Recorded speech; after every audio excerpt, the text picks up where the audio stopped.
کہ مدرسے کی تاریخ جو لوگ یہ بیان کرتے ہیں کہ صرف صفہ سے ہے، شاید وہ تاریخ ناقص ہو جائے قرآن کی زبان میں۔ قرآن کی زبان میں یہ تاریخ ناقص ہے۔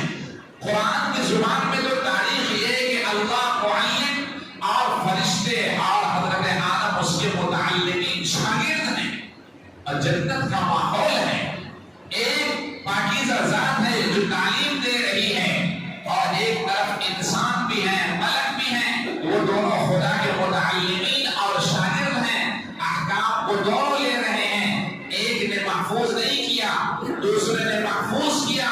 ایک کو انعامات سے نوازا نہیں کیا، جو کامیاب ہو گیا اس کو انعامات سے نوازا گیا۔ خدا کی نعمت اور خلافت یہ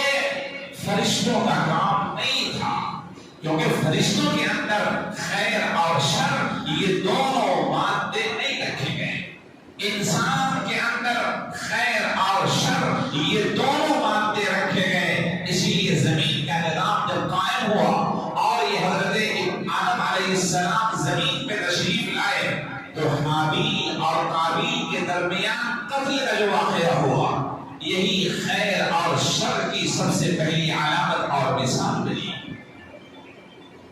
میرے بزرگوں اور دوستوں، حضرت آدم علیہ السلام کامیاب ہو گئے، کامران ہو گئے، اور ان کو زمین کی نعمت اور